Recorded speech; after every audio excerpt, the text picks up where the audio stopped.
Yo creo que este es un problema serio y complejo.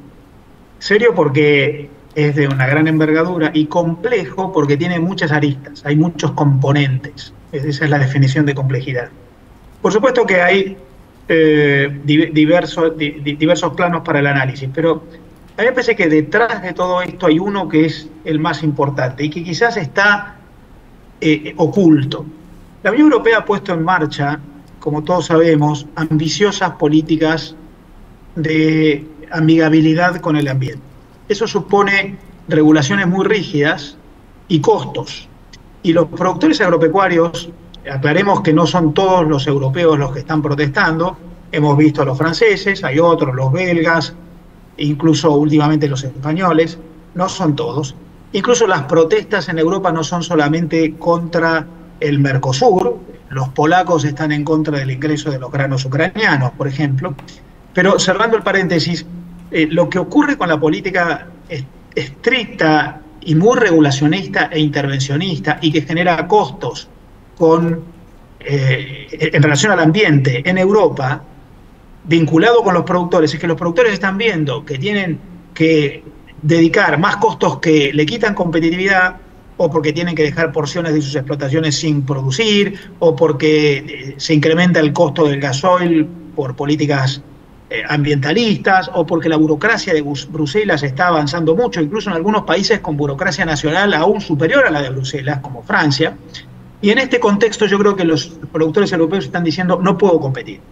Por lo tanto, yo creo que hay un poco de historia proteccionista, en Francia sobre todo, pero hay otro poco de discusión de fondo. Las políticas ambientales europeas son costosas y acá está discutiéndose, si no explícitamente, al menos implícitamente, bueno, ¿quién paga por esto? Y los productores están diciendo, yo tengo que pagar más costos por esto, no puedo competir. Y acá, entonces hay una discusión que va más allá de Europa. El mundo está con visiones sobre lo ambiental que son distintos, los que están incrementando regulaciones se hacen menos competitivos en términos de costos y entonces tienen más restricciones para competir y probablemente este sea el tipo de discusión que tengamos en adelante. Creo que detrás de esto están las protestas de los productores europeos, que no son tan sofisticadas, un poco más simplistas, pero que tienen como un sustrato esto, los mayores costos propios de las políticas amigables con el ambiente en Europa. Marcelo, en las últimas horas, justamente en función de lo que usted plantea, la Comunidad Europea ha decidido, en el marco de todas las medidas de la nueva PAC, ¿no? Política Agrícola Comunitaria, que implica muchos fondos para la Comunidad Europea, ha decidido dejar de lado uno de los capítulos, producto de una suerte de triunfo de este reclamo que hacen los agricultores, que bueno, está bien, no vamos a implementar todavía esto de utilizar el 50% de los fitosanitarios utilizados hasta ahora, que ciertamente tiene que ver con un costo para los productores, porque si ponen menos fitosanitarios se caerá la producción, algo que se ve de suyo. Ahora bien, esta nueva política agrícola comunitaria, ¿hasta cuándo o cuánto más puede ceder? Porque también hay fondos ahí. Hay un tema económico. Bueno, ahí hay varias cosas. Primero hay una visión europea que Europa pretende ser la líder en el mundo en políticas ambientalistas.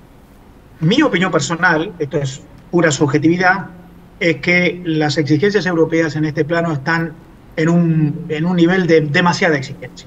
Yo creo que incluso hay algún capricho regulacionista y ahí hay una discusión potencial con la Argentina. La Argentina es el país con mayor eficiencia ambiental de su producción, pero los criterios de certificación no son los mismos que los europeos. Por lo tanto, la discusión es, ¿tenemos que ser ambientalmente amigables o tenemos que cumplir las regulaciones europeas? Que en realidad a veces exigen más allá del resultado, del outcome. Entonces, me parece que ahí Europa está avanzando incluso en criterios muy regulacionistas que le pueden generar problemas de competitividad. Luego, en segunda instancia, siendo que Europa está tratando de ser el más exigente en esta materia, yo creo que está planteando una discusión al resto del mundo, porque el mundo no va a acompañar esto. Van a haber muchos como nosotros en el Mercosur y probablemente otros países, Canadá, por ejemplo, ni hablar de Rusia, que no van a convalidar esto. Entonces va a haber una diferencia de competencia en términos de los costos que surgen de quién es más estricto y quién es menos. Por lo que acá hay varios problemas. ¿Quién exige más, quién menos? ¿Cómo se certifica las buenas prácticas? Yo creo que Europa está demasiado fanatizado en sus regulaciones y se puede certificar buenos resultados sin cumplir esas regulaciones. La Argentina, por ejemplo, está generando mecanismos de acreditación por vía tecnológica que surgen del sector privado, por ejemplo, en materia de no forestación. Por lo tanto, la otra cuestión es qué tipo de regulaciones y de certificaciones. Y la tercera es, algunos incluso van a exigir menos y ahí va a haber un problema de competencia. Y lo que creo que va a ocurrir en adelante es que esto se va a discutir en el mundo. Parte de la discusión en el mundo va a ser quién se hace el cargo de los costos de esto que en definitiva es una disputa casi filosófica o ideológica.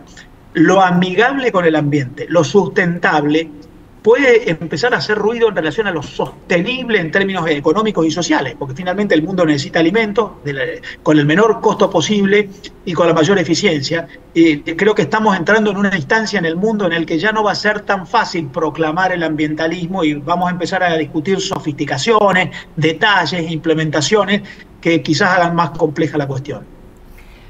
Lo llevo ahora por un momento al intento de acuerdo hasta ahora Unión Europea-Mercosur.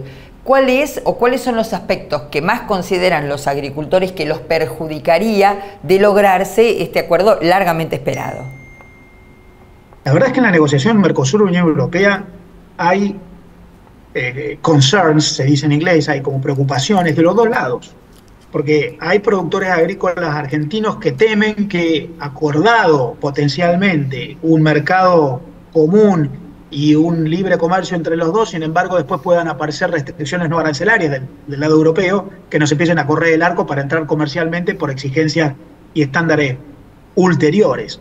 Por lo tanto, también de nuestro lado hay algunas dudas, pero políticamente da la sensación de que los 4 países del Mercosur, ahora se ha incorporado Bolivia al Mercosur y hay un sexto que es Venezuela, que está suspendido, pero los que negocian son los 4 fundadores, tienen una vocación desde el punto de vista de política pública favorable. En Europa, los temores de los europeos, yo creo que de los productores europeos, y que están generando en las protestas impacto en las autoridades, tiene que ver con esto de cómo competir contra una producción muy eficiente y que en todo caso está comprometida a certificar, pero de otro modo, mejores prácticas, que va a ser más competitiva que la europea en términos de costos. Yo creo que ahí dentro del Mercosur nosotros también tenemos diferencias. La Argentina es muy eficiente en términos ambientales. Probablemente no lo es tanto Paraguay o incluso Brasil. Por lo que podríamos nosotros hasta terciar en términos de cómo creo que estamos más cerca de los intereses europeos. Otra vez, el problema es doble. Una cosa es quién es más amigable con el ambiente, otra cosa es cómo se certifica y qué regulaciones para eso. Es una discusión más sofisticada. Yo creo que los europeos lo que están diciendo es, bueno, si me exigen tanto costo por las políticas amigables con el ambiente, no puedo competir con el Mercosur. Entonces ahí hay una cuestión. Yo creo que hay una diagonal para trazar.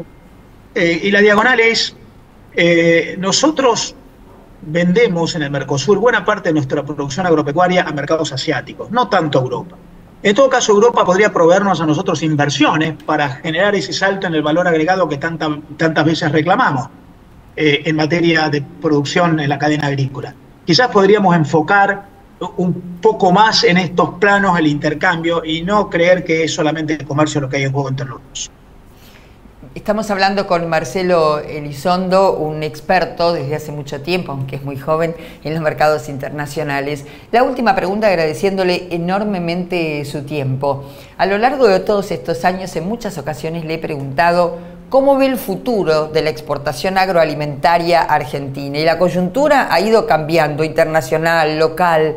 ¿Cómo la ve hoy? Con un gran potencial.